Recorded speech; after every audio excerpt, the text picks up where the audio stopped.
One.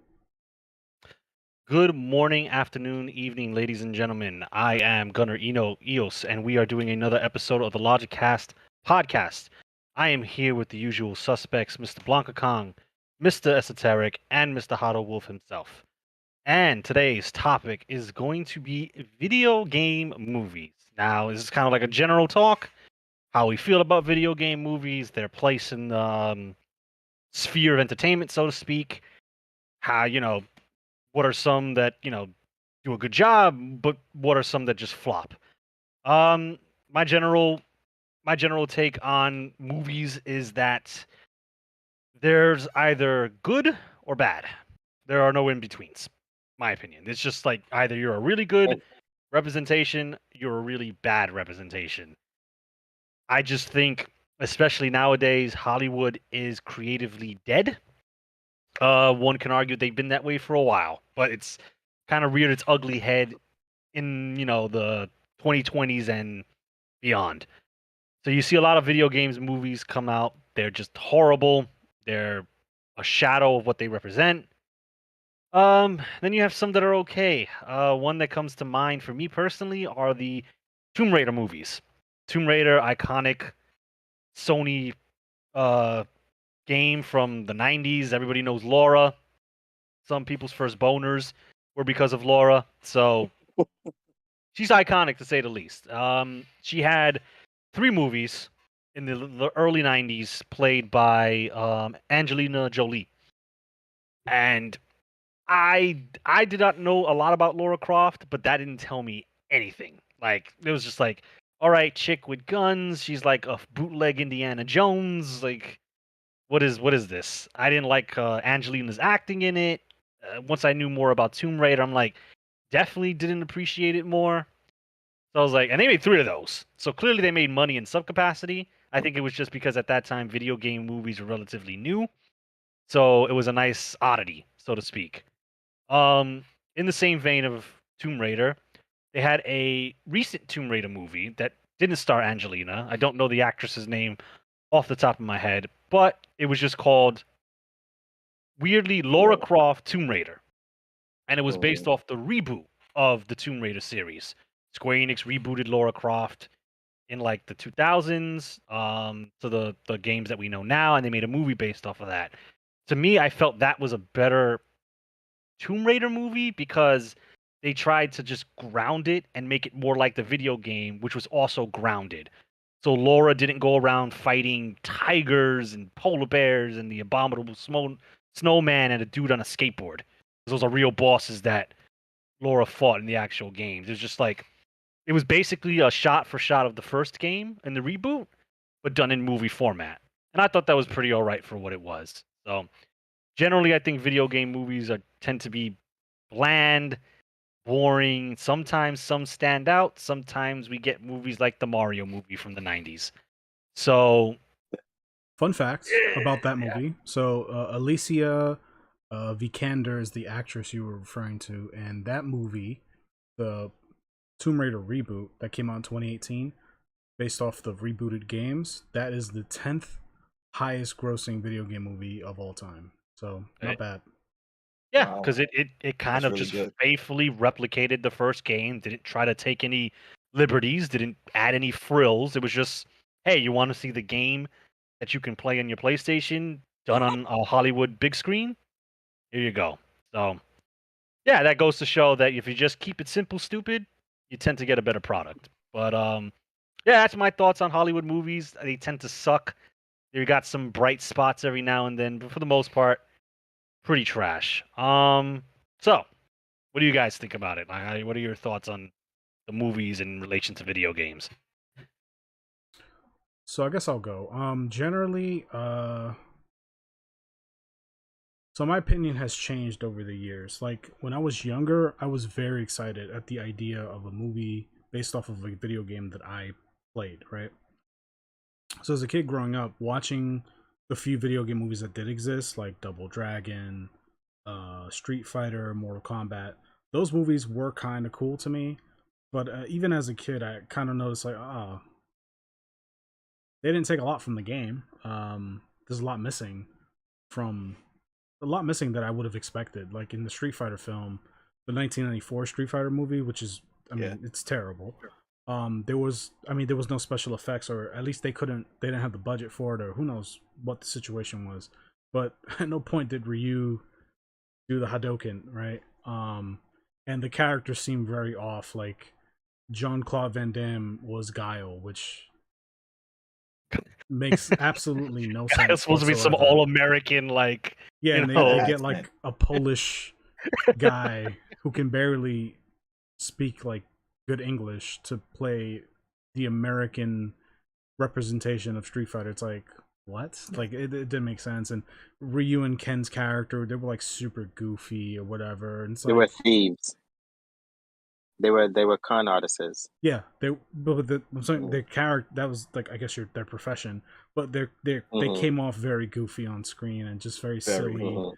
And that wasn't accurate to what I assumed Ryu and Ken to be based off of like how they look in the game.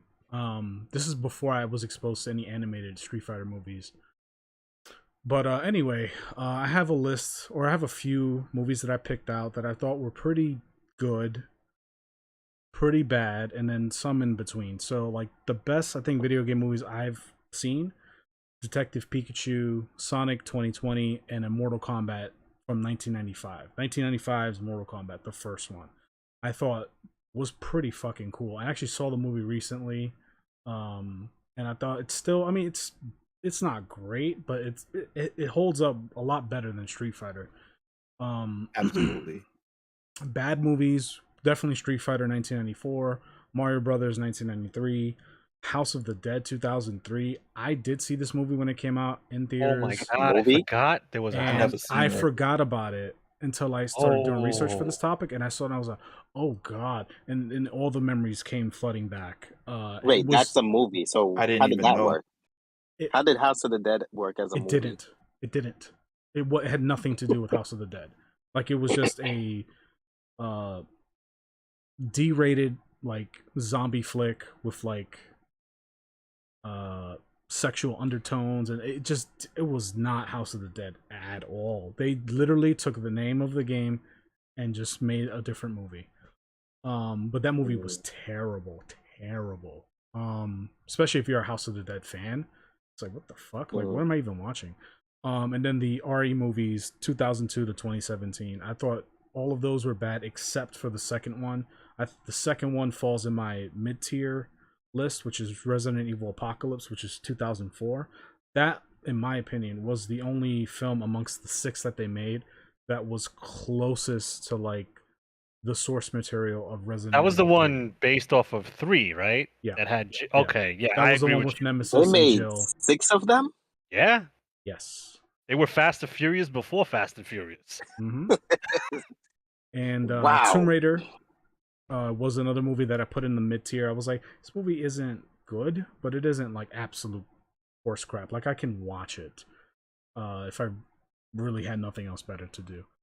Prince of Persia 2010, I put that in my mid tier as well. Even though I did see it, I think we all saw it in the theaters when Yeah. it first came Mhm. I out, remember that. and yeah. I was pretty like, I was upset with the movie. I was pretty uninspired, but looking back and comparing it to other video game movies, at least they did some things. Yeah, In relation to the tried. game, Like they reversing tried. time with the dagger.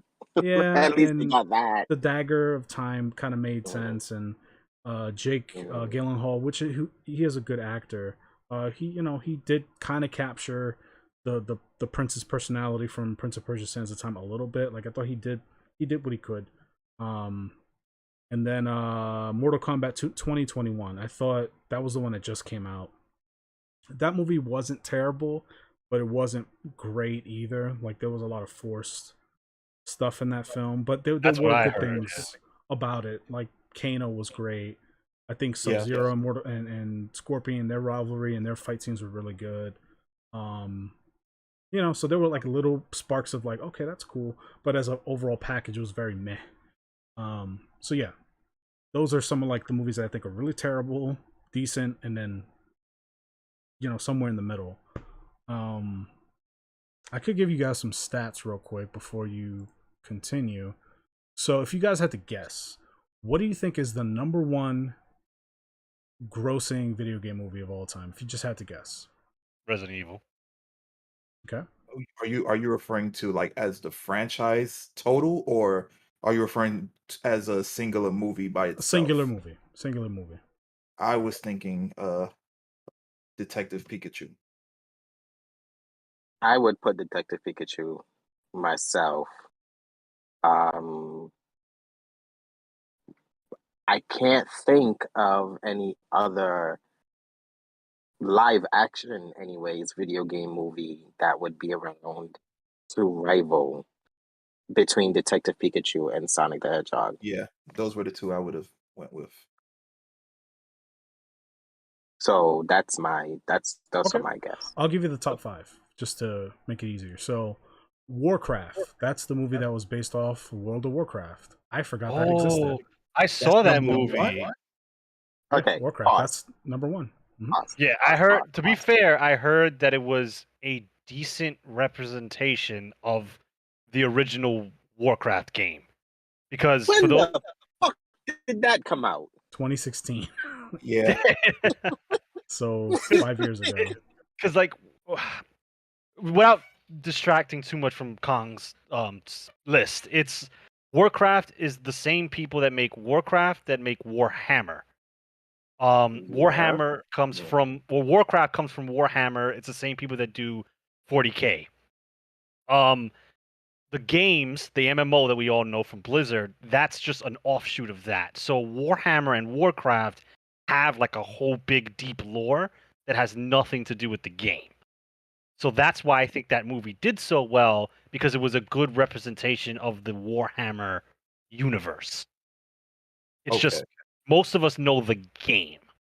But that's just a caveat because Well, to be fair, it's number 1 in worldwide box office earnings, but it's pretty low on the domestic. Like on the domestic, it made 47 million. Number 2 in overall, but also number 1 in domestic was Detective Pikachu. Okay. So while Warcraft did domestically 47 million, Detective Pikachu did 144 million domestically only. Damn. Okay. I can see that. I figured it was So- Pokemon. So Pokemon. So it makes a lot of sense. Pokemon lost by just 7 million to Warcraft, but like if you dig a little deeper and kind of compare some of the numbers, it goes, well, okay, well, Pokemon performed really well domestically. It could be because Pokemon is banned in Certain quite countries. a few regions of the Certain world. countries, Right. Yeah, so Yes, that is So correct. it could be that because could be of that that. 7 million difference. You're absolutely correct. Mhm.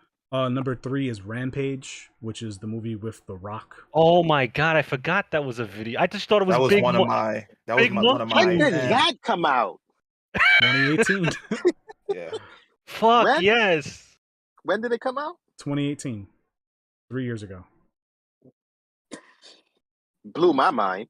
Yeah, I don't remember nothing about that. That's It's the The one Rock. with the No, I'm not talking about the crappy movie. I'm talking about the video game. That's The the one video with the game is giant you monkeys play with the and monsters and they Yeah. punch the Destroy buildings or buildings and whatever. stuff. right, like the Really fun kaijus game. or right. Yeah. Mhm. Okay.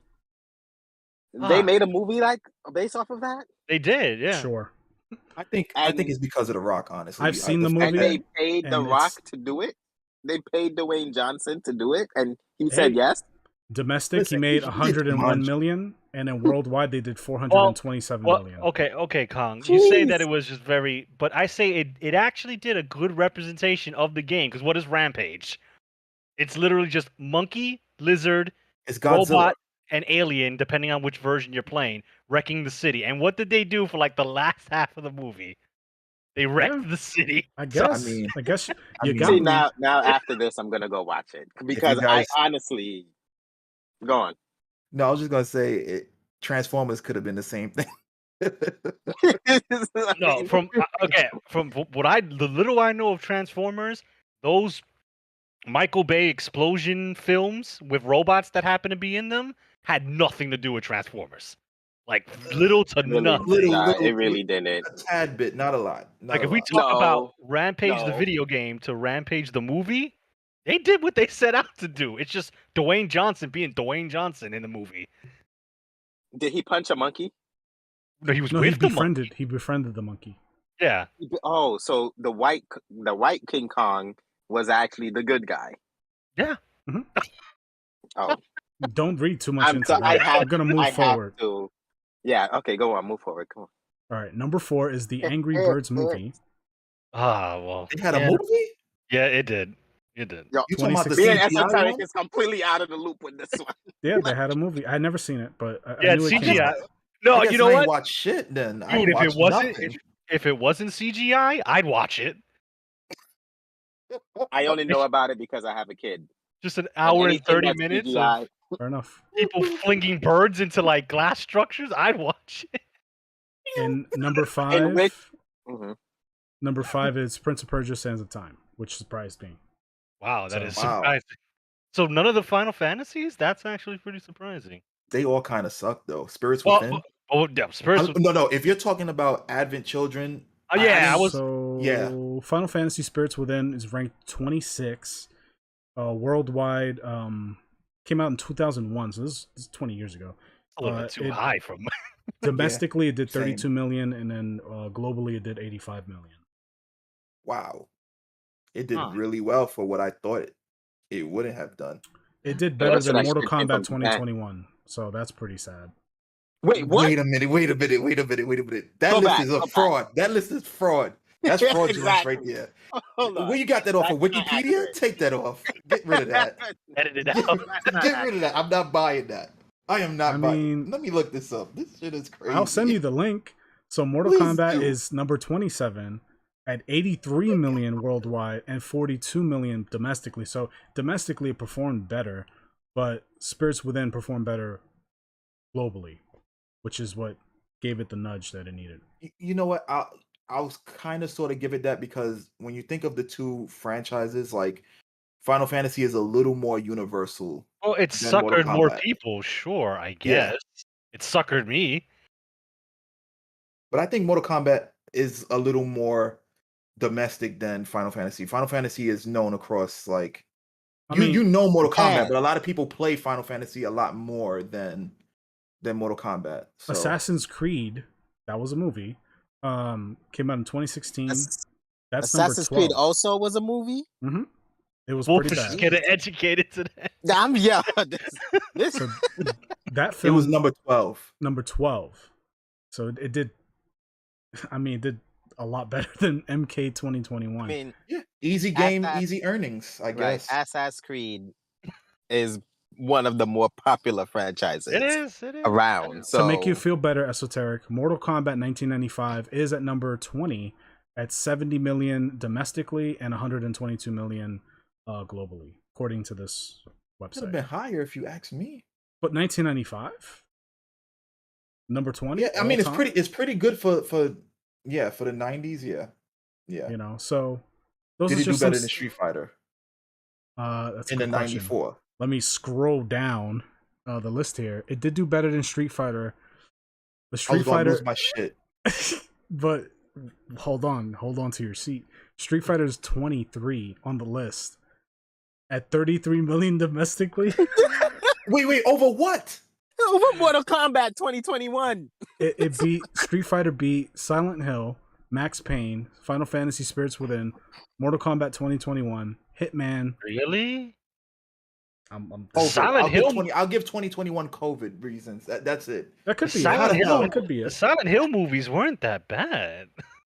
Neither They was weren't Max that bad. Payne. But I didn't even Silent know it was Hill isn't as known. You know, it's a little more Yeah, niche yeah, comparatively. So yeah. I Max didn't know Payne that was better Silent than the Hill had a old movie. Punisher movie, and they're the same goddamn movie, kinda. And that should be nah, man. This is crazy, guy. Let me check another list. This is some goofy shit going on here. You got that fake news. Get out of here with that. So out of the Listen. movies that we know about or that we would even recognize, the worst movie was Double Dragon 1994. It never even made global markets. It only made 2 million domestically, 2,341,000. So everything else is like well, there's Dungeons and Dragons 2, the Elemental Might, that only made $900,000 globally. So But Dungeons and Dragons 1 did better. Because I think I seen that movie with one of the Wayne's brothers. I think he was in that movie. Dungeons and Dragons or Dungeon Dragons or whatever. Yeah, that came out in the year Right. 2000. It's ranked 35. That one Yeah. made 15 million domestically and 33 million globally. Mhm. So yeah, Dungeons and Dragons. I never seen it. So The Wayans brothers, one of them was in that movie. all right, so Wow. then those Yeah, are Saint some of the numbers I Marlin. wanted to share with you guys and some of my I could be wrong. loose I should look opinions. into that. So So, Wolf, go ahead with some opinions. yeah, man. because I want to rip Mortal Kombat 2021 a whole new asshole. This shit is true. Yeah, okay, so it is. Wait, hold on. I'm looking at did you- screenrant.com. That's what I'm looking at right now. And the top 10s are actually true. They're not going beyond that. I need to look for more information, but holy wow. Check the other list. I'm gonna check. Well, look at earnings for Mortal Kombat 2021. It should be 83,383,000 globally, and then 42,200,000 domestically. So if those numbers match to what I'm telling you, to what you're seeing, then yeah. These people have no goddamn taste. That's what it is. Go ahead, Wolf. COVID took the taste from their mouths. No, not really. Mortal Kombat. All right, because I know of the story and the lore of Mortal Kombat, I also have a brother that is extremely obsessed with the story and the lore of Mortal Kombat. Breaking down all the Mortal Kombat movies, they are all canonically is how you say the word? Canonical. Canonically. Or lore wise, they're all inaccurate on very high levels. Mortal Kombat 2021, in terms of lore, being just as bad as Mortal Kombat Annihilation and Mortal Kombat. First and foremost, much like Blanka Kong said, 2021 had a lot of forced things in it. The whole tattoo bullshit, where that's how they get their powers and they have to find it within. Nonsense. Kano was good for the time that he was good for. However, again, this is a franchise I grew up on, so for me, there's little things that's going to stand out a little more than someone who's watching the movie because they've played the game, mildly. He was shooting eye beams without the little metal patch on his face. Yeah. That's where the eye beam comes from. Yeah. The metal patch on his face. It doesn't come because Kung Lao irritated him and now all of a sudden he's fucking Superman without all the invincibility. No, it actually came from the tattoo that he had because he was a Mortal Kombat contender and he probably killed someone who already had the tattoo. So, yeah. No, that whole shit was dumb. Kung Lao was done dirty. Definitely. Kung Lao was as one of the most powerful characters in the Mortal Kombat lore. He was done like a piece of shit. Like they treated him like a side character. Like, oh yeah, you're one of those main characters. You're one of those good guys that we can do without. Really? And what Mortal Kombat storyline could they have done without Kung Lao? Period. That's just me. Like the only thing the movie got right was my favorite character in the whole franchise. And that's Sub-Zero. That's the only Sonya shit Blade. they got right. Oh, okay. Not Blade. Sub-Zero. First and foremost, they said Sub-Zero is over 1,000 years old. How the fuck? When was Sub-Zero over 1,000 years old? When was any of them over 1,000 Maybe they were years talking old? about the mantle because it's passed down from generation Sub-Zero. I don't know. They talked about him because he fought Hanzo Hasashi, who is over 1,000 years old, obviously, because if he's over 1,000 years old, then Hanzo Hasashi has to be over 1,000 years old because he killed Hanzo Hasashi, which ended up being or becoming Scorpion by the end of the movie. Mm-hmm. And where the fuck did they choose to add in this Cole guy? Why? Oh, That's right. what I was gonna Why? Yeah, I remember that. Yeah. The game has the whole game has enough main characters to do without you creating one. Because you are so unoriginal, because you cannot come up with your own movie, You decide, oh, I'm gonna throw in my own little originality by making a main character brand new. No, the fuck you don't need to. For most of Mortal Kombat, you had Liu Kang as the main character. You had Sub-Zero who could have been the main character. You had Scorpion who could have been the main. Raiden could have been the fucking main character, and it still would have made more sense than fucking American Asian Cole. Or Johnny Cage for that matter, which they Johnny- didn't even put in. It didn't Oh. matter. the It show, didn't the matter movie. where they went. Well, he's teased for the next movie. So Hopefully there isn't What one. next movie? There is no next movie. It's the 27th I'm sorry. best movie. Remember, I'm sorry, I misspoke. For the next movie. There we go. there is no next movie. Like, I hope there isn't a next movie. But the point is, they could have gone with any of the good guys or the Earthrealm warriors as the main character, and it still would have fit. It still would have fit because all those characters, they interact with other characters. Yeah. They all interact with each other. Oh, It is and a the- universe that was created by Netherrealms. So why the frig were they adding this guy? Like, this guy was, his powers was even lame. Sub-Zero came in and said, I'm gonna make it rain ice. He made it rain ice.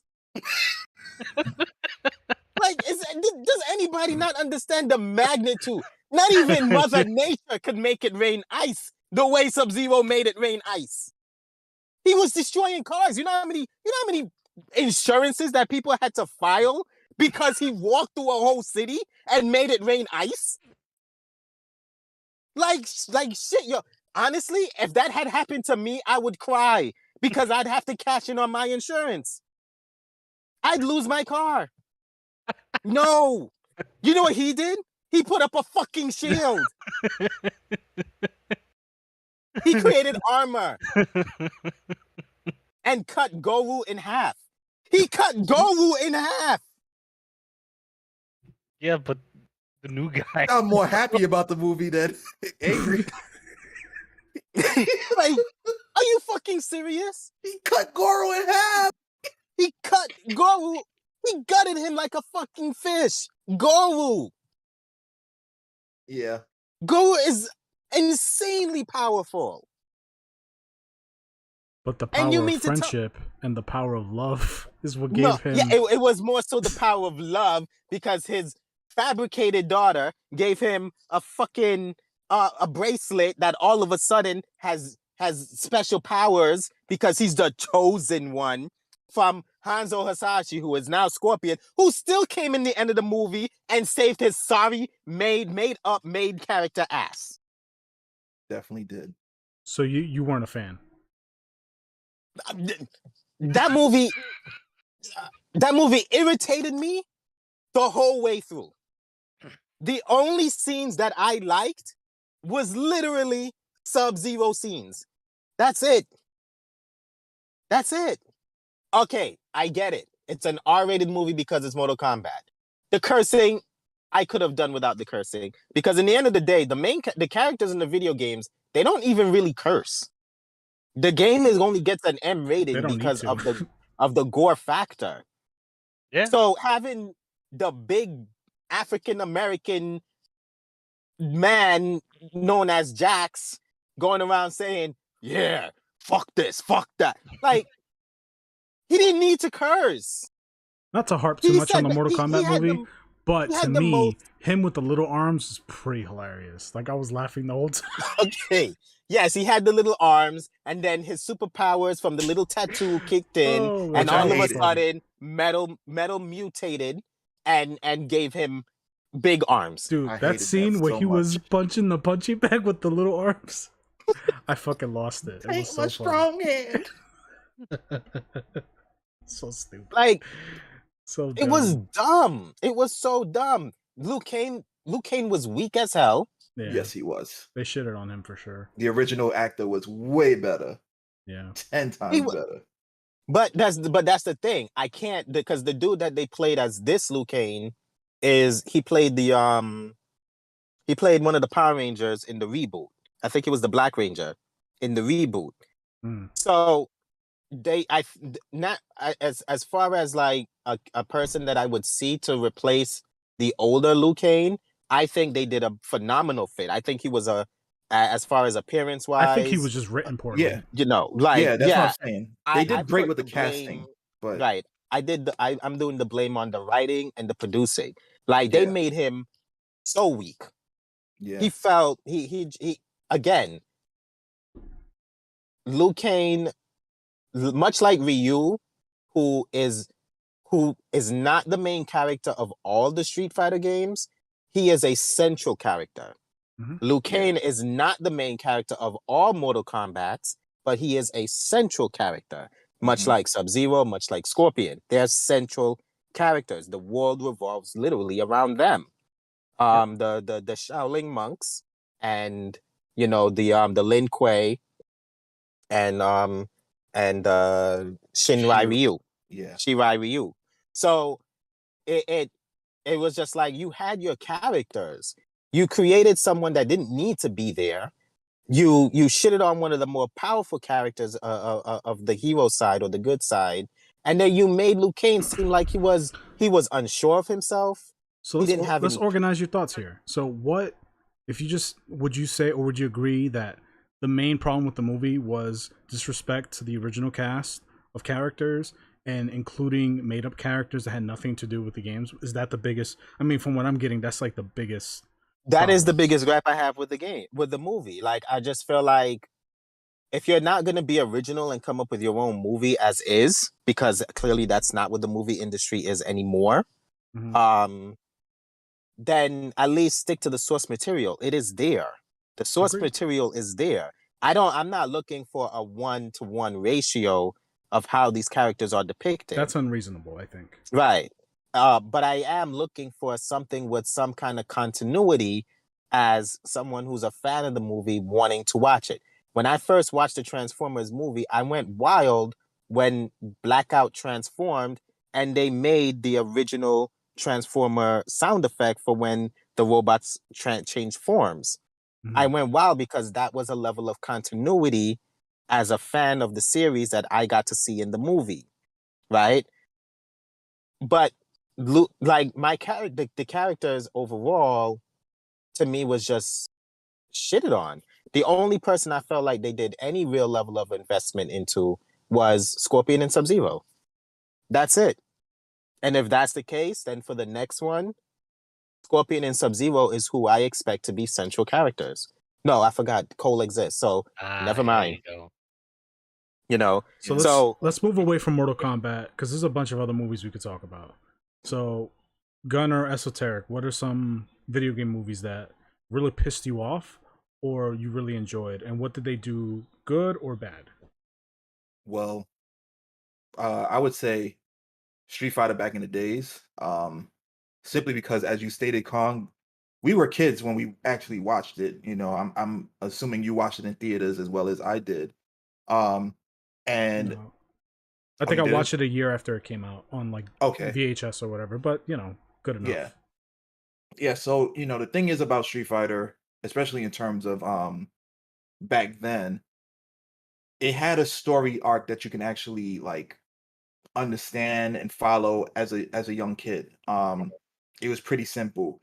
Um, One of the biggest things that pissed me off was the casting. The casting was really terrible, as you stated earlier in the podcast that John Claude Van Damme was an American. He played God, which made no sense. Raul Julia, rest in peace. He's a phenomenal actor. He was the guy that played Gomez in Adam's Family, among Yeah. other movies.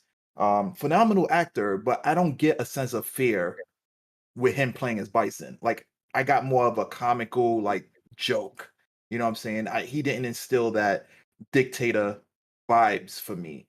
Um Favorite character Chung Li, they did very terrible. They just took one random Asian lady they got and just plastered her there. She didn't even do much. Um, I think they cast the main people that they casted correctly, in my opinion, was Zangief Oh yeah, he was and good. He was good. E Honda. Those were the only two that they did, correctly. Um, I don't think Cammy was bad.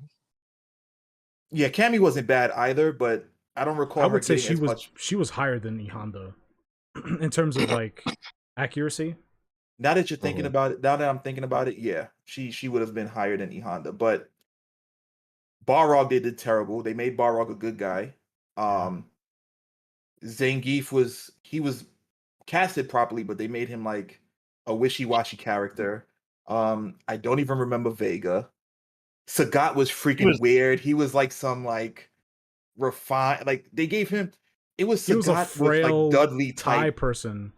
Like he was just Yeah, like a skinny little guy. It was not Sagat.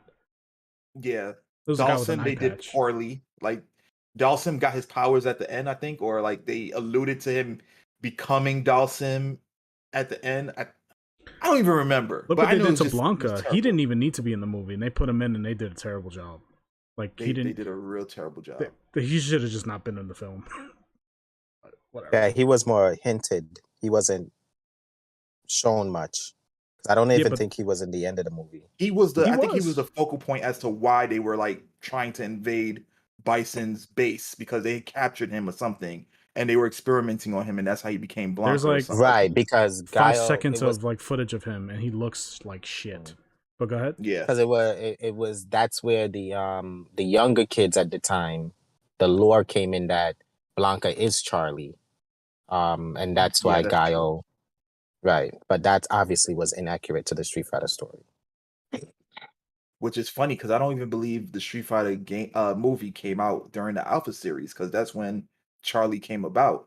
I could be wrong. I don't have the dates with me, but it still was a really bad movie. Like, as a like I said again, as a kid, the three toughest people were Balrog, Vega, Sagat, and Bison. And to see some of them as good guys or some of them as like not depicting who they were, it was kind of like a slap to the face. And then to add insult to injury, some genius, I use that term loosely, decided to make a game based off the movie. And that shit was terrible. Jesus Christ, it was a dumpster fire. I didn't know that It, T Hawk was in the movie, but he was. he was some scrawny guy. Like he wasn't brolic or anything. I think he was like He was on the same team that Guile. He was Guy. It was so the commanding team or the main characters, the real heroes, was Guile, Cammy, and T Hawk. yeah. Wow. And then you had Ryu and Ken, which were in the middle. Like they had bison uniforms on. Like that's how they got their gis. I was like, what kind of shit is this? This was oh my god, it was a travesty. I don't even want to talk about it anymore. Moving on. I think Detective Pikachu was phenomenal. You know, I played little snippets of the Detective Pikachu game. Loved his voice. I wish like Ryan Reynolds kind of articulated that voice because it would have been even funnier. But he did a phenomenal job, in I forgot that depicting. game existed. Like now I'm remembering like the smokers like, hey kid, what are you doing? That shit is so funny. But go I ahead. He's think like Detective Pikachu Pikachu. is right. It is also my favorite by far. I mean, you guys already know Pokemon for me is life, but Detective Pikachu to me just much better. It's Yeah. just much better. It was a phenomenal movie. Like the story beats, the incorporation of the well, I can't even say trainers, like the people. Um the well, fact that what happened? no, I was gonna say What? it did what Pokemon for me doesn't do as far as its storyline. It made it a believable world. 'Cause that's my major issue with the Pokemon games. It's hard to believe how can this giant flaming dog just do what I say because I say so. In Detective Pikachu, it just showed kind of like a world where Pokemon were just integrated into the same world as humans. And I think, to me anyway, that movie did a better job of portraying a world where humans live side by side with these weird fantastical creatures than the games currently do. 'Cause I believe that world. I don't really believe the game world. To me, the game world still feels like a game. Like you are monster, I am trainer, I throw ball at other trainer, and we have animal fight until one of them faints. Detective Pikachu was like, hey, look, there's like this underground fight club where Pokemon and their trainers are having illegal matches, or like there's a pincer walking down the block and he's helping the old lady serve food on the side of the road. Like that was a believable world. That's why I liked Detective Pikachu personally, because it Oh, felt like an actual Pokemon world. that makes sense. And another reason why I agree with all your points as well, Gunnar. But one of the other points that I really liked about it was that the character like that was portrayed with Pikachu. I forgot his name. Was it like Connor or something like that? I don't recall. Who knows? I don't recall his name, but he kind of depicted what we would have been like as we are now, in the sense of, as kids we grew up on Pokemon. We kind of we loved it. Pokemon is absolutely life. But as you got older, it was kind of like harder to keep, more difficult to keep track with the Pokemon games. So they kind of emulated that with him, in terms of like, they said that he used to love Pokemon, but now he's older, he had a job, and he had to kind of like revitalize his passion for Pokemon, as he was looking into the death of his father, or quote unquote the mystery behind his father missing. So I kind of appreciated that. Well, And the Yeah, Pokemon, they were. he Mhm. abandoned his love for Pokemon because he had daddy issues, and he blamed Pokemon for his father leaving his mother. Um, so that was his thing. But much like, again, you go through a sense of change, and your interest as a kid can be vastly different than from your interest as an adult. Yeah. And I guess he went through that, but it was really linked to him having daddy issues with his father. Okay, that makes sense. yeah. To me, it just goes back to it felt like a real world, not like the world of the video game where it's 10-year-olds running around with $1 billion in their pockets. Like this kid was like, ah, shit, gotta get a job because fucking I'm broke. And he just lived in a world where he had to do his 9 to 5, and fucking a talking Pikachu was harassing him. Not like, I got $1 billion in my pocket. Let's just go on this grand adventure and not have to worry about real world responsibilities. So I liked it because it just felt more real. Um, yeah, that's it. It was cool. Pokemon. I like the concept of Pokemon. I'm kind of over the games, but the world of Pokemon interests me more, and that's kind of what Detective Pikachu gave me. Just the world of Pokemon without all the Elite Four and trainers and gyms, all that stuff.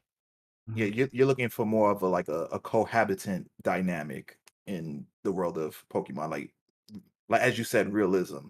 And It always intrigued me. How can these like I know it's a video game, so I have to suspend a certain level of belief, but it's just like, how in the world are humans anywhere near the top in a world where you have a bug with giant scythes for hands?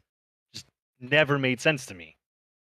So yeah, the Detective Pikachu kind of tried to show that world in a way that was semi believable outside of the video game. So that's my yeah, biggest appreciative of the film. The storyline was generic. It's like, oh, his father was investigating Team Rocket. I don't even know if they were Team Rocket or they were Team Rocket like. It was just like, oh yeah, we're just gonna kind of insert the first Pokemon movie because it had to do with Mewtwo and developing him in a lab, and his father was silenced because he saw too much. And at the end, Mewtwo escapes, and boy has to discover his love for Pokemon to stop genetic crazy Pokemon from wiping out the city. So, the storyline was generic. I just appreciated the world that it showed for the hour and some odd minutes. yeah. That makes sense. The world was definitely more intriguing than the story plot. Just to see Pokemon in like a more high defined CGI format, as opposed to like sprites on a game. It was pretty interesting, and how they kind of choreographed it with real live actors and actresses. It was cool. So yeah. Yeah, no, it felt good to me. I enjoyed it for what it was. Okay, so yeah, I thought the Pokemon movie was great too. It's probably my number one of all time. I mean, like you guys said, the way they tied everything together, I thought was very coherent. Um, clearly they didn't use 100% source material. Like they didn't mention gems or any of that. I mean, they mentioned Yeah. it passively, like in posters in the back. They would be like the Sinnoh League or whatever. Like they Mhm. gave nods to it, but it wasn't the central story, which I think was to its benefit. Right? Mhm. I think whoever wrote it put a lot of thought into how they're going to present it on screen, not just for fans, but also for people who don't know much about Pokemon, who can enjoy the movie and keep up with the story beats. So, and they, there was a lot of callbacks, like Mewtwo being not the main villain, because the main villain was technically Ditto, but Yeah, yeah, yeah. Well, technically a deranged Ditto, but Mewtwo in the first Pokemon movie being the focal point, and them kind of tying that in, I thought was really good. And the whole Ditto being a failed experiment of Mew trying to create Mewtwo being the ultimate villain, I was like, whoa, that's some like 4D chess Yeah. writing right there. It was pretty cool. So I enjoyed it. I think the Sonic movie is like a second Second, to that yeah. to that's a whole Yeah. story Detective of Pikachu. redemption as a whole. True. True. Well, So yeah, we could talk about that, but I well, wanted to give it to. Well, go ahead. You were going to say something. I I was, was I going was to gonna pass it to say to. Gunner. I'm sorry. I'm sorry. I'm just gonna make this quick. To your point, Kong, Mhm. I feel like the demographic of Detective Pikachu was more geared towards us growing up with the Pokemon series as opposed to little kids. I disagree. I think it Yeah, I was. I think Really? it disagree was with a that. very general Yeah. target. I don't I think it think it was was. very mass. Like they Nah, wanted yeah. to get us to watch the film and enjoy it, and also get a new audience, and also target the little kids. Because I mean, I don't know. the amount of merch that was available for Detective Pikachu. I have a whole collection of Detective Pikachu Pokemon cards. Like there was a lot of merch, toys, hats, shirts, a Well, fucking I'm. game called Detective Pikachu. Like they Well, were here's the definitely thing. targeting kids. I think with to that point, Pokemon has enough notoriety to grasp everyone who's like all kinds of children, in my opinion. Like Sure. just the name itself.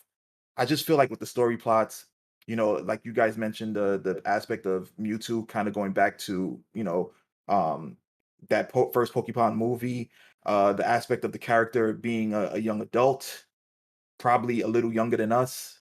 Hmm. Um just having real life issues. I feel like it was more gravitated towards us. Everything you mentioned, I agree. But as a whole, I don't think we were the primary target. I think there was something in there I for can, everybody. yeah. I think you both have it correct. Where, because if you look at even the Pokemon that they choose to support Esoteric's point, if you look at the Pokemon they choose was mostly Kanto Johto, which Mhm. my kids don't even really know much about Kanto Johto. They know more about the Unova League going up, which is I think the fifth game. Um Yeah. going up. So to go with Kanto Johto Pokemon, obviously you're gonna be targeting a certain audience that is a little older because Sure. we know who, Snibble is. We Snubble. We know who IPOM is, which was characters in the movie. However, to support Kong's theory, or support Kong's um, idea, it definitely is geared to children because they could have gone really dark with the movie, for what they would for how they tried to implement the storyline, and they didn't. There's still a sense of innocence in the movie, even amongst the two main characters, which was the girl and the guy. Um, there are certain things that was left out. Like if you notice that even in the Pokemon animes, they don't hit romance too much. And that movie completely avoided that as well, which obviously the main characters, the male and the female, they could have been easily chemistry there. Yeah. And they completely avoided that altogether. Yeah. So About the Pokemon. right, it was all about the Pokemon, which I think it was just it, to me, which is surprising that a lot of other people or that the movie didn't even get the movie even got the ratings that it got. It got pretty low ratings overall. But to me, it was just a well put together movie altogether. Like it fits everybody of any age, which is what I love about Pokemon. It's a game that anybody of any age can play. Mhm. Depends on how deep you want to get into it. Yeah, That's you true. can just enjoy it on the surface level, or you can get really deep into it. Yeah. So True. awesome game. Sonic to me, wonderful. Whoever is the guy that played Sonic's voice, I think was really good. Yeah, he did a good job. Yeah, and you know they did announce Sonic 2. I know Knuckles and Tails are supposed to be in that. Yeah. I only hope that it doesn't go downhill, and I hope it continues to go uphill because even though I'm not a crazy Sonic fan, I like Sonic enough to want to see these characters and want to see how they're depicted on theatrical screens. Agreed. Agreed. And I like Jim Carrey. Like he Oh, played Jim Carrey was golden. yeah, awesome. He played an awesome Dr. Robotnik. He didn't look Mhm. like him aesthetically in terms of his physique or whatever, but I think Jim that's Carrey was well possible. enough. He acted well enough, superior enough to like have people know that Remember okay, that. I am Robotnik. You Yeah, know? Jim Carrey. He was most of the movie for me. I Yes. enjoyed all his scenes. Yes. Mhm. I really did. But if you're looking for aesthetics, I know by the end of the movie he's starting to change. Like at the end of the movie, his character became bald and he started to grow the weird long mustache that extends out Yeah. Yeah. exaggeratively. So let's see where it goes Yeah. for the next one. So Gunnar, Um. what are some movies that you want to kind of highlight, bad or good? Okay. Well, good. A movie I did enjoy that kind of spiraled out of control and I stopped enjoying was actually the first Resident Evil movie, the first live action Resident Evil movie. I enjoyed it because it's just the way I'm wired when it comes to things that are represented from a game media to a movie media. I don't really like when movies try to make carbon copies of the video game because you're never going to be able to replicate it correctly. You're going to piss somebody off. So, in my opinion, a good video game, unless it's animated and you can 100% replicate that game, is to make it in the world of the video game. That's why I like the first Resident Evil movie because it didn't have Chris, Leon, Jill, such and such. It was set in the Resident Evil world. It had all original characters from the UBCs to Alice, who, much like the rest of the series, kind of spiraled out of control. But the first movie was just in the Resident Evil world. You knew these guys worked for Umbrella. They were part of the private military. They had a mission to get to the core because somebody unleashed the virus in this underground laboratory, which you didn't know until the end of the movie was under Raccoon City. So that's what I liked about it. It was a decent zombie flick.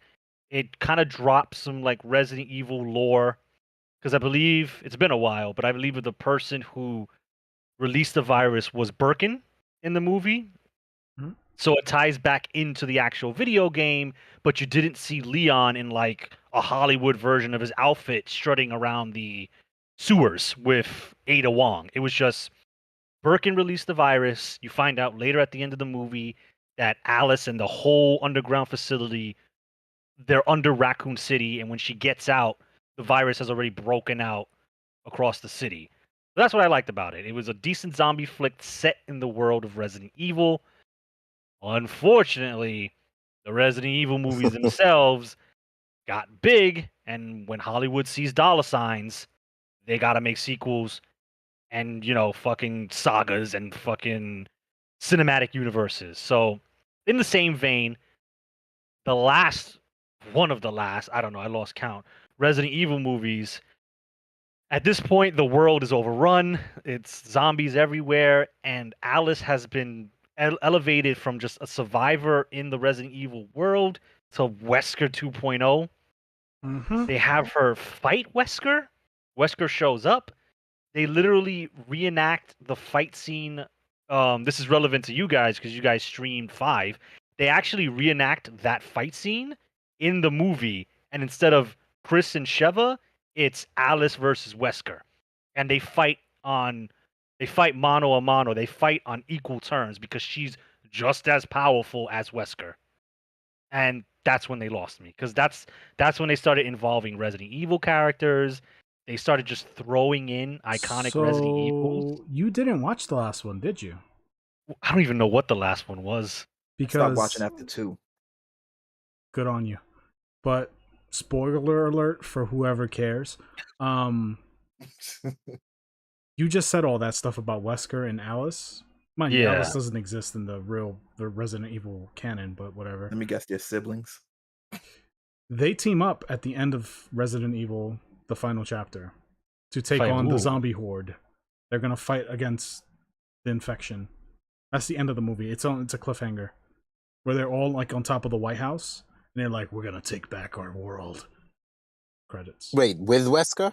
With Wesker. Wesker's a good guy now. But isn't that what Wesker wants? The zombies That's or the whole- mutant things to That's the take whole over the concept world? of Resident Evil 5. Yes, that's his whole motive for the. All right, So but I'm sorry, I'm just a little curious. What was the premise of the previous Resident Evil movie? What was Wesker's Motives? motives?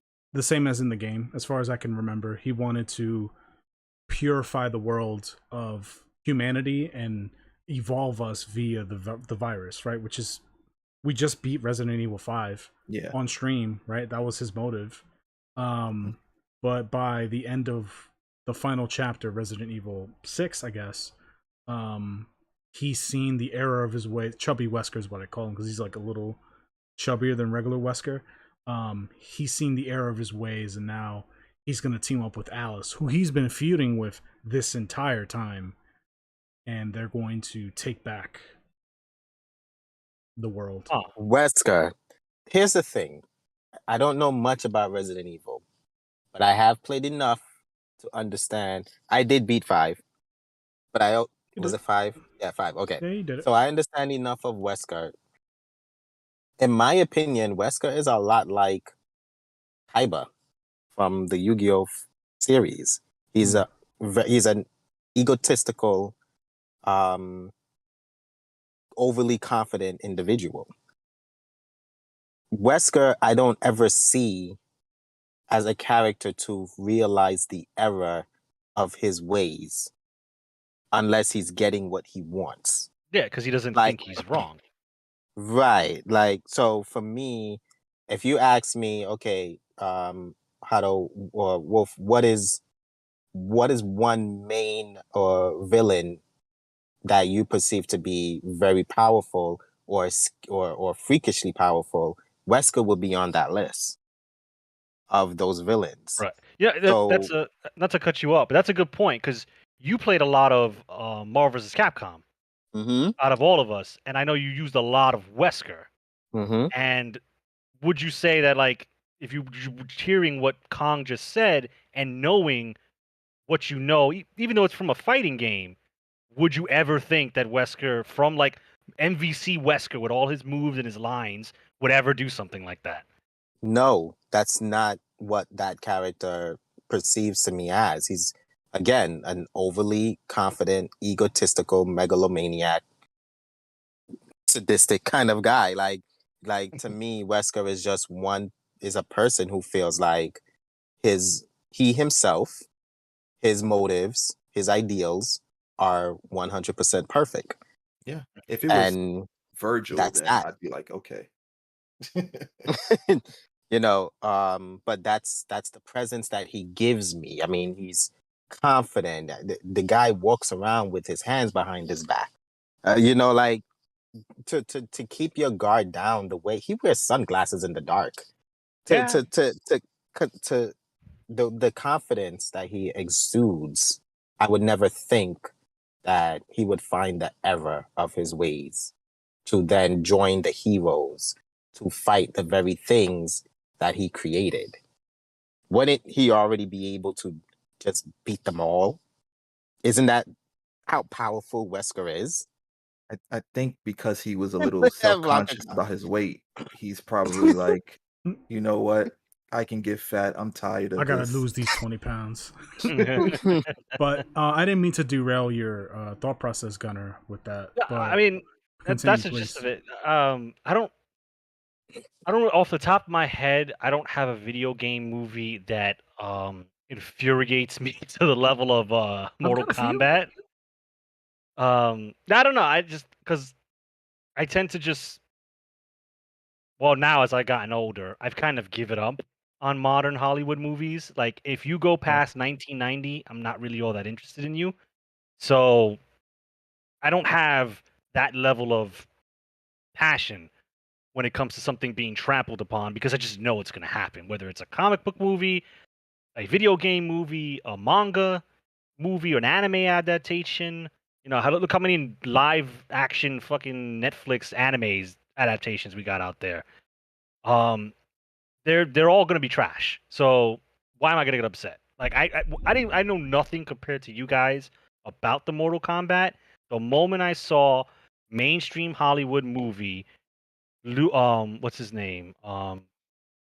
Ooh, Johnny Cole. Cage. No, Johnny Cage is out because of XYZ reasons, and we're gonna insert Cole, who fucking materialized from nowhere and is a badass. I was like, oh, they're pulling a Star Wars. I've seen this movie before, so I'm just not interested in you. So I could never get upset because the moment I found out you're gonna put in a Mary Sue, who's gonna just be better than everybody because he's just better for the sake of being better, I knew it was trash. So I avoided it. And to your point, Gunner, he wasn't even good. Yeah, I was about to say that. He was Yeah, Like actually he garbage. he lost. Technically, he lost all he his lost fights all his except Bowo. fights. Yeah, oh, Yeah. see? But that's what Hollywood is because we don't make one-off movies anymore. I blame Avengers for this. I blame the Marvel movies for this. Everything has to be a cinematic universe. So we can't just make one movie. We have to make a movie with a giant ass open end so we can do the sequel. So if there's ever a sequel to Mortal Kombat, you bet your ass Cole's gonna awaken some shit and become the most powerful character. Because when Resident Evil came out, Alice was just a survivor. She was just a chick that woke up. I Go want to ahead, talk go about ahead. Alice, Okay. and I'll try to make this fast. So I went to see Resident Evil Apocalypse at the movie theater because the trailers made it seem like okay, they're using a lot of source material from the video games. And Yeah. Resident Evil 3 happens to be my personal favorite Resident Evil game. So when I saw Nemesis, and they did a good job with the suit and everything, he looked I pretty agree. accurate. He looked like Nemesis, He yeah. looked pretty Mhm. damn accurate. So I was very excited, and I was like, I'm gonna watch this movie. So I went to see the film, and I think I went to see it with my younger brother, and we went to see it. And I remember getting so fucking pissed when there's a spoiler alert for those who care. Hey, if you ain't seen it, then it's just Came out in how old? 2004, so You're forgive lost, me. I guess. But anyway, there's a scene where they're in a church, and I think I've told this Oh, story to you guys before, in our personal time, but I'll be telling it here on the podcast. So they're in a church, and they're being attacked or being stalked by lickers. And if you've ever played Resident Evil, lickers are usually a very dangerous enemy that you don't want to necessarily fight head on. So the church was populated by a few people, some representatives from the Stars team, including Jill, and a few other people, a few other like side characters, and a few like civilians. So they're all like, I'm down to 3 bullets. What are we gonna do? Like it's a really intense scene, and the liquor's like, skittering behind them and shit. And they're like, "What was that?" And it's one of those scenes where it's like building tension, and they're like, "How are we gonna get out of this situation?" And you're starting to see like, "Oh fuck, there's more than one. Oh shit, there's more than two." And it's building and it's building. And it's like, "Holy fuck, how are they gonna get out of this shit?" And then guess what? Alice rides into the church windows in a motorcycle with 2 shotguns, makes hella noise, right? Gets in the fucking church. Like, I might be making this part up, but I feel like it did happen. She like drifted the motorcycle and was like, I got it. And then she just fucking cleaned house. This bitch killed everything. And Jill, who is the actual, main character of the Resident Evil 3 lore and all that was fucking a sitting duck. She was useless. And she's just like, who the hell are you? And she's like, I'm Alice. And it's like, what is this? Like, and you mentioned the first Resident Evil movie, and Alice was the main character. And I didn't have a problem with that because it's like, okay, well, she's in this survival horror world. Yeah, and it she's felt not a lot like an old you know, Resident she, Evil game. yeah, it captures something of Resident Evil, even though there were original characters and all that. And I was like, okay, that's fine. In this movie, she is like super powered and super powerful, and over here taking punches and punching Nemesis in the face. I'm like, what is this? Like, it took away everything, all the horror, all the suspense, all the tension, gone. It just became Bruce Willis in fucking Die Hard. Like, and then it got just I'm a progressively worse. And then they just started inserting Resident Evil characters. Because I remember, Yeah, I don't know where the fuck this is. They're in a prison, and they Yeah, just like Chris Redfield. insert Chris. He's Yeah. just in jail. It's the guy from fucking Prison Break. What are you yeah, doing and he here? looks nothing like Chris Redfield. Like, they didn't even try. Like, the guy was like, "We need you to grow out your hair or wear this wig." Nah, I'm gonna go shaved. Okay. Chris Redfield is not shaved. Yeah. The man didn't even try to look like the character he was portraying. And then they just inserted Resident Evil, because I think 5 was the latest game at the time. So they just inserted Resident Evil 5 things. It had the dog that opens their heads. It had the guy with the axe. It just had a bunch of Resident Evil 5 monsters. And it was just like, all right, here's 30 minutes to kill that. Here's 20 minutes for that. Here's 10 minutes for that. Alice kills all of them. Chris says, huh, that's pretty cool. I wish I had you in Arcalay Mansion. And it's just like Alice with Resident Evil. It's not a Resident Evil movie anymore. It's about it's Alice with Devil May Cry. Yeah, that's That's what it felt what like. that is. Yeah. I would have been better if they just like fucking spinned it and Dante just fucking came out of a portal. I would have liked it more. I That would've been think cool. I think the idea was to create a Wesker that was on the good side. And somewhere along those 6 movies, it ultimately was forgotten or abandoned. Because she's genetically engineered, is she not? Alice. As far as I believe she was, right. is, The first and the second movie explains that she's genetically engineered, Mhm. which is why something of the sort, which is why she could keep up with Nemesis. Right. So at that point, Which again, makes I don't sense know, within its own world. I get that. yeah, But but it just didn't resonate with. It's not the story I wanted and expected. Yeah, it's I like, don't- how can I put it? It's like they created a character that's supposed to rival the power of Wesker, but by the end, they became on the same team. So now you have She's not 2 even. characters of. She had telekinetic powers, dude. So she was beyond Wesker, because Yes. I don't think Wesker has. No, he just had like powers. He super had super strength speed and super endurance. strength and Yeah. Mhm. high twitch fiber Regenerative muscles or whatever. abilities, Yeah, right? but had a bunch of Regenerative powers. powers. Yeah. This yeah. bitch can move shit with her mind. Yeah, I think they should have eliminated that whole notion to begin with, because the premise of Resident Evil is kind of equivalent to Monster Hunter, where it's hunter weak, monster strong. It's supposed to be enemy strong, survivor weak. Like there was there was no powers. That's what the first one was, which I watched, and then the second one kind of rubbed me the wrong way. I think there was like if I'm not mistaken, like a scene where they were in a school bus and they had Mike Epps in the movie, and I was like, nah, this ain't serious. It's funny you say that, because I was young at the time when I saw the movie. The only thing I really remember from that movie was they had shirtless zombie women. That's it. Wow. Because there was a part where he was walking Yeah, through I remember that he was part. driving through Raccoon City, and he drove by the strip bar, and there were just topless zombie chicks, and I was like 10, so I was like, oh, hey, movie redeemed itself. But yeah, And he was like, I don't want to shoot. But her titty is out. Like, he said something along those lines. It was really funny. But you know what? I will give that, even though that movie was hot trash, it did do something that to this day I don't think Resident Evil has ever done. It did have children zombies. True. Because that reporter chick went into the school and she got her ankles bit. She got ripped So, up. Mhm. That was always my complaint with Resident Evil. I know they don't want to do it because, taking a shotgun to little Timmy's head, even though he's a zombie, and blowing it off might ruffle some feathers, but I gotta give the movie at least a little bit in the. It showed that there are kids in Raccoon City. It's not a city full of adults. Well, from what I'm hearing, that overall the series isn't bad, unless it's only bad because Alice is in there. No, That's pretty much it, it right? isn't bad That's a if you big know part of it. nothing of Resident Evil. If you're just Okay. watching it because it's Yeah. cool zombie movie with explosions and guns and chicks and tight leather suits, yeah, you're gonna have a good time. I Okay.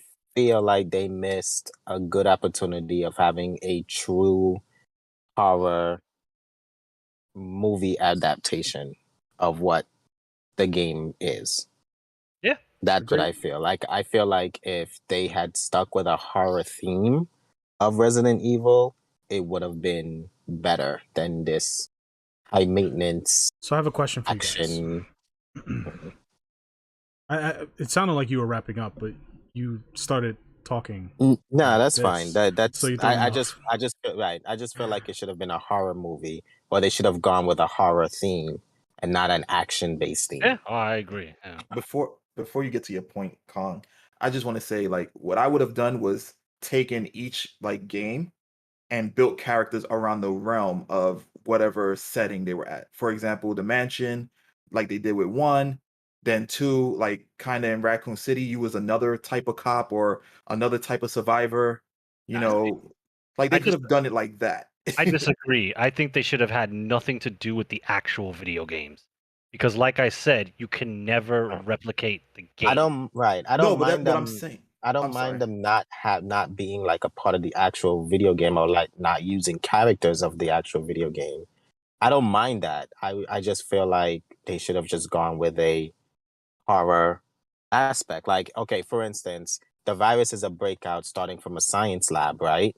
So that means that the science lab had to go to hell before it actually got out to the public. So why not make a movie on what was happening in the science lab Yeah. and make it a legitimate horror movie? That's pretty much what I was like kind of alluding to. So that basically it's within the realm of Resident Evil with different characters, and then you can introduce like Easter eggs, like somebody seeing on the newscast, here's what's happening in Raccoon Police Department, things like that. They could have introduced stuff like that while having new characters in within the vicinity Kind of of like the Resident Evil games. Outbreak, where it took place during the events of the certain games, but it was in the perspective of a no-name That's character. That's I why I would have been really okay like with that. Outbreak. Yeah, that's how I would have went with it. So Mm-hmm. I have a quick question for you guys. So would you agree that a good video game movie is made up of a coherent story that isn't necessarily a one-to-one replication of the game story, but maybe borrows elements in order to tell the story, but tells its own story? What is that one thing that could make a good I agree video with game? that. I Okay. would I agree with I that. would agree with that along with minor like minor Easter eggs kind of like that Sure. gives suggestion to okay, wow, this person knows the realm of said game Yeah. that they're Nods to the creating. game. Right. Yes. Mhm. Casting is super, super, super important.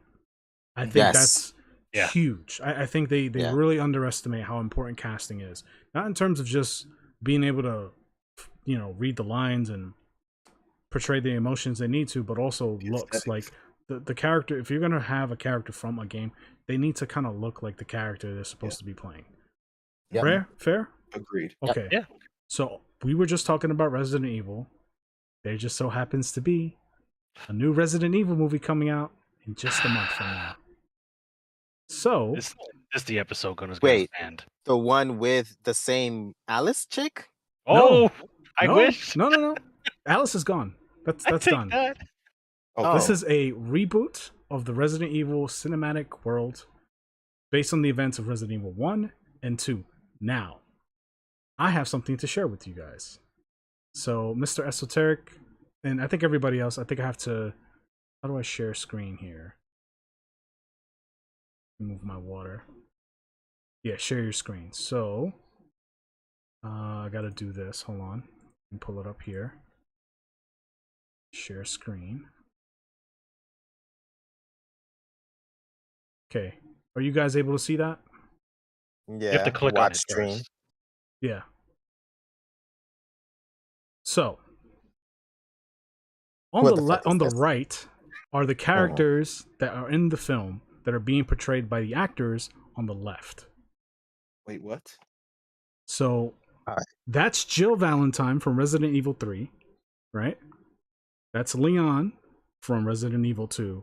And those are the actors and actresses that are going to play those characters in the upcoming Resident Evil film, scheduled to come out November 21st, 2021. Theatrical release? Yeah. Yes. Mm-hmm. All right. Maybe the chick can Thoughts? get away with it, but I don't know about the dude. No. No. No. It's not getting away with it. That's the None time. of this is okay. I'll go, and then I'll let you guys go. Go ahead. I'm gonna try. I'll leave the really- screen up so I can. I'm gonna try really hard not to piss off anybody because I know why they're doing this. Yep. We yep. all know We why all they're know why they're doing this. doing this. So if Absolutely. this video gets taken down or banned, I apologize, and I'll take responsibility. This shit is a product of the current times we are living in which white people are bad in cinema or anything, and we have to change things to put our people of color and our indigenous population in things because they are so underrepresented, if you didn't know. So we're going to take things that you love, and because we hate you, we are going to change these things. So Jill is no longer a white woman because white women are bad. So we're going to make her a BIPOC woman because that's better. Leon's a white man. He's extra bad because not only is he white, but he's a man. So we're going to put, let me choose my words right. We're going to put an ethnic person. Because I don't want to, I'm trying real hard to not get banned. We're going to put an ethnic person in his place because he's better because his skin color is a certain way. We're going to drastically change the storyline to make it more inclusive and make you feel like you matter. Because there's never been a film where somebody of a different skin color has mattered. Because, you know, when I play a game and I don't see a Puerto Rican there, I can't relate to the character. It upsets me too much. So you have to take the person out and put a Puerto Rican in every film so I can relate to this character. So I hope this movie fails. I hope this movie fails I catastrophically. think it will. But we know it's going to. No, I hope it fails so bad that it tarnishes the Resident Evil name. Okay. Because you are taking it too far. If you're gonna make it, go ahead. I'm sorry, Gunna. Here's my question: is Capcom green lighting this? Like, Yes. I mean, Yes. not Yes. okay. Obviously, they're green lighting it, but my question is, do they have any type of directing like involvement, like I don't anything know. pertaining to? Based on what I That's what researched, I'm they asking. greenlit the project to use the IP. Even and then that's it. so yeah, even then so esoteric with today's day and age and with how things are changing or being recognized as a company, whether they're directly involved or not, this is a topic they're not gonna argue. No, This is a I know topic that. they're not gonna put out against. So that alone, whether they whether they greenlight it or not, it's completely irrelevant at this point for this particular situation. How as far as the enemies they use or how the story is gonna go, they may have something in that, but I mean, they could have casted me, who's 5'4", African American, as Chris Redfield, and Capcom will not say anything No, about because it. they're gonna Maybe cash a not. check. That's what Capcom's doing. They're cashing Yeah, a check. yeah, I get that. I wasn't like saying that as a way for like they'll kind of contest this per se. I was speaking more from like Gunna's point of it catastrophically destroying the Resident Evil franchise. Like I personally don't want that. I want the movie to fail because this is ridiculous. Absolutely. Like me being a person of color, when I how can I explain it? Playing video games prior to companies or big wigs making the movie to it, character depiction is really huge for me. Um, for example, you know, the Mario Brothers movie. Like, I guess during this time they did the best to their ability casting, Mario and Luigi, but they did a terrible job with Yoshi. They did a terrible job with Bowser, who is my favorite, character within the Mario franchise. They practically shitted on him. So I do understand this, and I do want the movie to fail because of this. It. But yeah, you were saying, Gunner, go ahead. I mean, the proof is here. It's literally, god damn. Without getting too much into it, it is literally the reverse of what a lot of people have suffered in media, and it is not the right way to do these things. I don't care if you want to introduce a character, but do not force a change on an existing character. Say what Agreed. you want about Alice, but to me, that's the smarter way of doing things because you can just make Alice whatever the fuck you want her Right. to be. Agreed. You're literally changing established characters in a recognized and okay medium. Capcom said this is fine. Their logo will show up when this movie starts. And they not only reversed whitewashed characters, they have drastically changed the stories of Resident Evil 1 and 2. Characters who were evil are now good guys? Chief Brian Irons, a murderer And a and rapist. a rapist and Okay. a fucking psychopath, is now a good guy, and I'm supposed to root for him. That doesn't make any sense. No, Like, that doesn't make any Yeah, sense. it All right. doesn't. Here's the thing. I do not agree with the casting here. I'll admit that, since we're already probably going to get, this video might end up getting a backlash, but I do not agree with this casting. However, I can say yes, Hollywood, and again, it's just what I believe, right? History affects presence. History affects the present will affect the future. That's just the way it works. That's nothing we can do to change it. History affects the present affects the future. So yes, history speaking, Hollywood has whitewashed characters. Let's go back to Mortal Kombat, right? It was an Italian man who played Sub-Zero in Annihilation. Sub-Zero is Chinese. So if they were really going for some sense of continuity, they would have gotten a Chinese man to represent the leader of the Lin Kuei, which originated in Asia, specifically China. And Sub-Zero, the guy who played Sub-Zero, was a white man as well.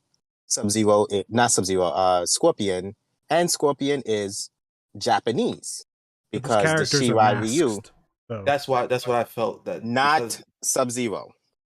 oh, you're talking about the second one. The Not second movie. right. Not Okay, yeah. what's I'm this gonna his I'm gonna name? pick here and say that the Sub-Zero that you're talking about, the maskless Sub-Zero with the scar on his face or whatever, Right.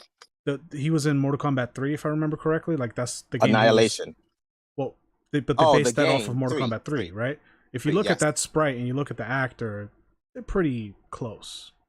Like you don't look at the sprite of the character in Mortal Kombat You're 3. absolutely right. You're absolutely right So- in that. The sprites in Mortal Kombat don't match the nationality of the characters up until the sprites was changed PS2 into era. being right. Yeah, so like Mortal Kombat right. 4 and so So Yeah. right, exactly, when they start going full CGI instead of going with pictures. So that is understandable. I Mhm. get that part. But admittingly, a lot of characters in movies, if they're an adaptation of something, was typically a white woman or a white man. They were changed to.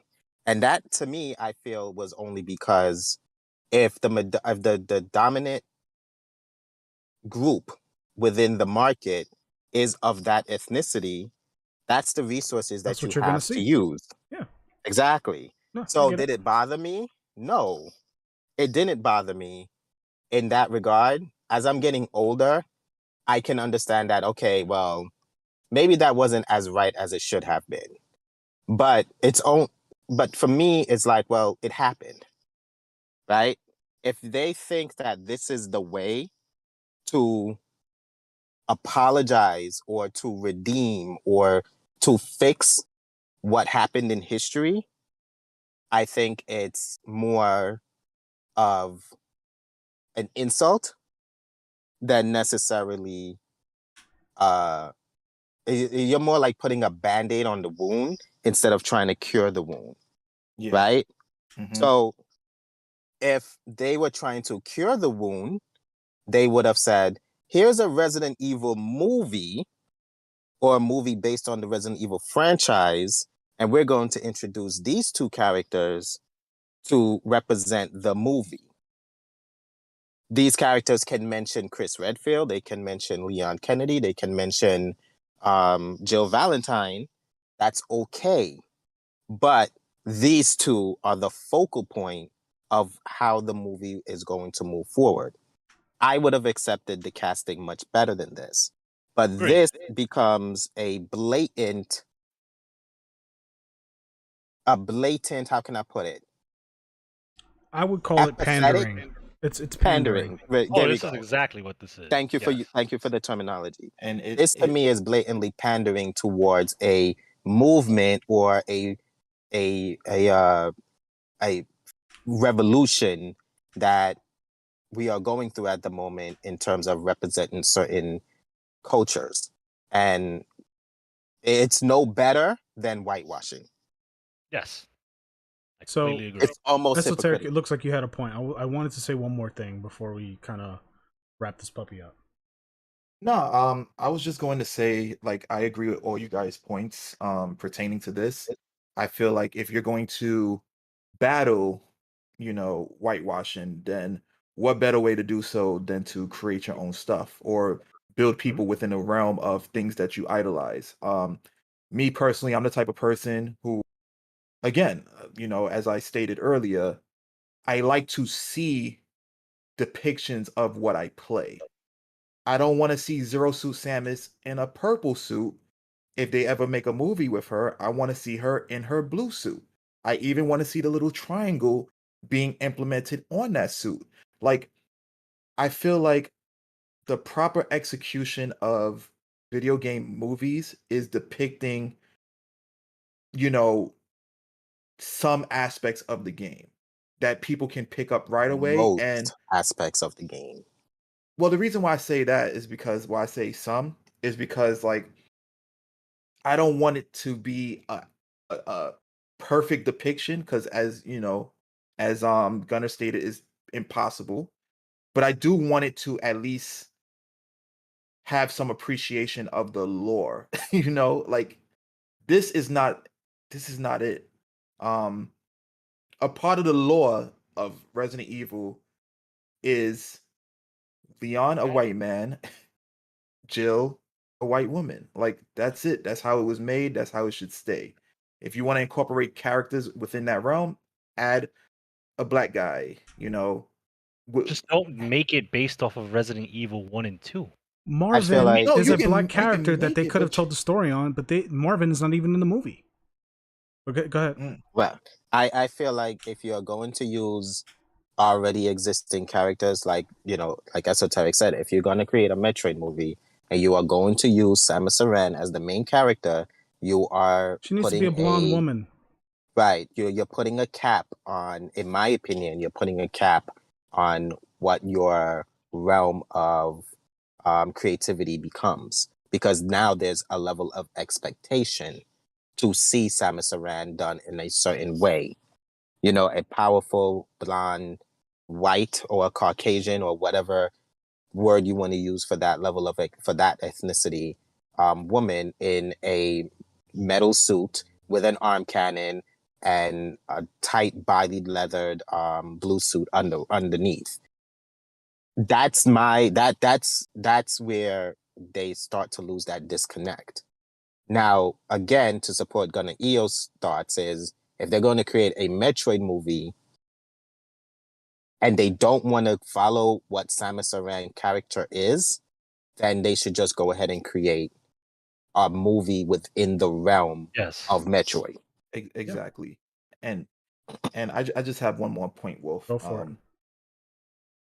this opens up so many avenues of things. For example, if this happens and they allow this, what happens to my favorite X-Men character, Storm or Black Panther? Are they Mm-hmm. going to typecast them? Are they No, going no, to, see, you know what I'm saying? Like no, this opens because up. No, this only Storm. works one No. way.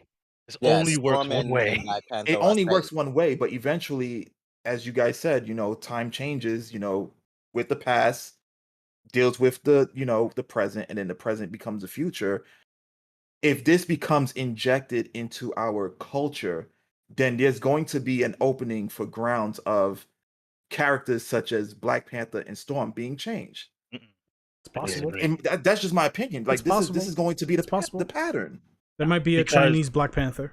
no, because if you do it the other way, it's racism. If you do it this way, it's just So I don't desserts. want to get too That's for political. now. I don't want to Yeah. get. I don't Right. want Yeah. to steer too 'Cause hard that there shit- because that's not really what this topic is about. It's about video game movies. So I'm going to bring it back to what we're seeing on screen here.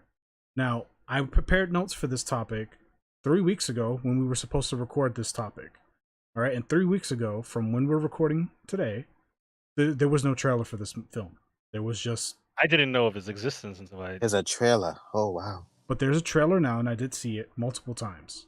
And I was gonna, in my notes, I wrote down that I'm going to reserve judgment until the trailer comes out, until I see what the movie is about, to then to then cast judgment. But the trailer came out, from when I wrote the notes to when we're recording, and I had this picture made up 3 weeks ago. As you can see, I wrote WTF. That's what I named the picture.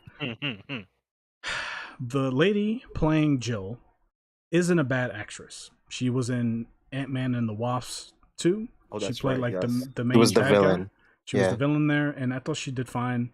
I think she's a beautiful woman.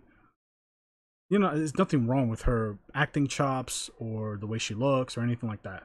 She does not illustrate Jill Valentine to me. And Jill has a very established look since 1996. Yeah. Why are you changing it now? So that's one. Two, the gentleman at the bottom, I don't know much about him. I did research him a little bit, and I don't know if he's a good or bad actor. He probably is a fine actor, right? He's a good looking guy, I get it. You want to cast some new names. That's fine. He's Canadian, and I think he has like Indian descent or whatever. That's not Leon Kennedy. He didn't even shave for the fucking part. Leon Yeah. doesn't Really? have hair. He doesn't have facial hair. He's clean cut. He didn't even shave for the part. Like, this is the little So stuff the that I'm talking trailer about. have him with the facial He hair? has the same facial hair that you see here. He has longer long hair than this picture. He has yeah. super long hair. He has hair as long as Joe, if not maybe even longer, playing Leon Kennedy. And he doesn't even have it cut or prepared in a way where it's supposed to like resemble Leon's haircut. It's just long, stringy black hair. And it's like, what? It doesn't make sense. Until Kong told me that was Leon, I saw the trailer. I just thought that was an RPD cop. I didn't know that So- was Leon Scott Kennedy. This segment of this podcast is not an attack on these people, because these people are just actors auditioning for parts, and if they get it, they get it. I don't blame them for taking the part. This is not an attack on them or an attack on their talent. Not at all. Yeah, This is my expectation of a franchise that I personally love, and I'm tired of seeing it being fucking tarnished in one way or another. Now, this to me is worse than Alice taking over the Resident Evil cinematic universe, because at least that character is not real. Now you're taking the characters that are canon and you're just changing them and doing whatever you want, taking way too much creative liberties, in my opinion. Now, I didn't Changing the even get core into story. well, that's a whole nother conversation, but Yeah. that's to be expected, because again, we already established during this conversation that it's unrealistic to expect a one-to-one, Correct. transformation of the story. Yeah. Like, it's just not going to happen, right? Agreed. So Mhm. that's fine. You can change the story, and you can changing major elements of the story, like making Irons a good guy, is crazy to me, but whatever, right? And these aren't the only poorly cast people as well. Like, the guy playing Chief Irons doesn't really portray any iteration of Chief Oh, I, Irons at all. I don't know the actor's name, but I've seen him in other movies, and he's good in his own world, but he's Sure, not but Iron. he He's not doesn't Irons. fit. But whatever, this is a different iteration of Irons. Okay, whatever. But I saw the Maybe. trailer and it Mhm. looks terrible. It looks like a cheesy B-rated fucking horror movie. So I'm certainly not going to pay for it. And I didn't mean to cut you off, Wolf. I just want to wrap up this thought. Mhm. Mhm. I'm not going to pay for it. I'm not going to go see it in theaters. I'll watch it when it's free somewhere so that I can develop a finalized opinion on it. I know I'm going to hate the film. I know it's bad, but I can't say that with 100% uh, conviction because I haven't seen it yet.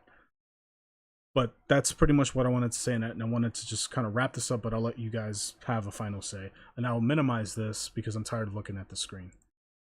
Um, the only thing I can say is, as far as Chief Irons Oh my go, God, go away. is maybe, I mean, that's just me doing a prediction on what his character ultimately can be, but maybe their idea for him is to start off good and then transition Maybe, into being a villain Possibly.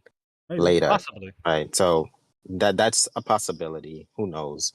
I would never spend my money on a Resident Evil movie. I don't even care if it was a 1-to-1 scale to the video games. I don't Well, even you don't buy have an or attachment to the play. games in the first Right, place. exactly. So, So Right. Right. I would see it if we went as a group. I'm okay with that.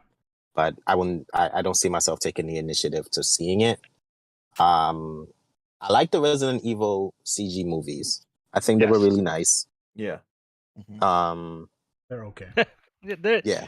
Yeah. But they're okay. Yeah. Yeah. I agree. In comparison to the live movies, I would say they're, Well, by you know, comparison, they're- they're great. But by yeah. themselves, objectively, they're fine. Yeah, Right. they're They're fine, they're, whatever. they're But big fine. Yeah. Yeah. I'm that's my take on it. Video game movies I think is very funny. It's very they're hard. Um I would imagine like any other Yeah. movie, they're really hard. They're probably harder because you have source Oh yeah. materials and then you want to as a writer or a producer or a director, you want to add your own creativity to it as well. Yeah. Um So I honestly hope that the movie industries or Hollywood in general will let go of video game movies. Or if they are going to go with it, they'll take a CGI approach with, talented actors and actresses. Uh, that's what I hope they do in the future. Costs more money. But So, I don't know. yeah, but I just want them to just let it all go. I feel like Hollywood needs to go back to the point where good movies, original movies, well written movies are being developed or being created. So then we wouldn't have to care about typecasting. That wouldn't have to be an issue with us because it's an original movie. It's not based on anything. It's not taking from any source materials. It's just this person sat down and said, "Hey, this is a movie that they want to put out and move from there." But with comic books being overly saturated and constantly successful as movies. I know Uncharted is supposed to come out next year. Yep. There's the Last of Us show coming out. The show, right, like a series for It's a Last of Us, series. Yeah. right? So I don't. They're not gonna stop anytime soon. But what can we do? Yeah. All right. Yeah. Any final thoughts before I wrap this guy up? That was Yeah. my final thought. I'm done. Yeah, this is just real quick. Like we all like to see video game movies because it's something we grew up with. It's something we feel passionate about. So you like to see it represented on the big screen so other people can see it and maybe get interested in it. But there's a fine line, even without all the real world things getting into it. There's a fine line between a good representation of your video game movie and a bad. And like I said, you're not gonna make someone's gonna get upset with your video game movie regardless of how much or how little thought and effort you put into it. True. So I think it's just you got to treat it with either this is 1-to-1, we're going to make it exactly as it is, or we're just going to make it in the world. You can't have both. So yeah, I agree with Wolf. I think comic book movies and video game movies just need to go on hold. Just stop. But yeah, money walks and bullshit talks, as they say. So I don't see that happening anytime soon. I just pick my battles and watch the movies that I want. Ignore the rest. That's about it for me. Esoteric. I'm starting to feel that with this video game genre, for most of the bad movies, um, video game movies out there, I'm starting to feel like these people who are creating them don't really have any genuine interest in games You're because starting to feel that way. um I mean I'm just Okay. saying No, no. it's Go ahead, Don. Go ahead. My bad. I'll shut up. listen, the reason why I said that is simply because back in the days, okay, you had minimal things to work with, whether it was the people, that you can cast, whether it was the graphics, so on. I would give them somewhat of a pass because they was working with what they can. But with things like this now, it seems more like what's the word I'm looking for? It seems more so like they just don't give a shit. Like it's a cash grab. I want it. Let me just make it because it has a good name brand to it. You know what I'm saying? Um, I just feel like again, as you guys pretty much summarized, if you're going to utilize a game's world and you want to put your own creativity in it, then take the world as the groundwork and implement your characters within that world. Don't change anything pertaining to iconic characters or moments within that world because that's pretty much what a movie is summarized.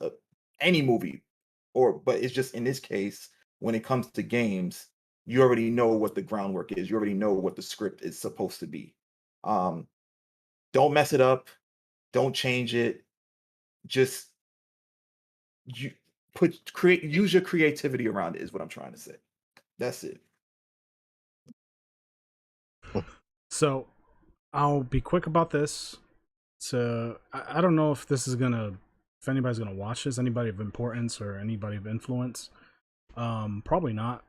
Maybe not for, I don't know, 10 years. Who knows when people see this podcast? But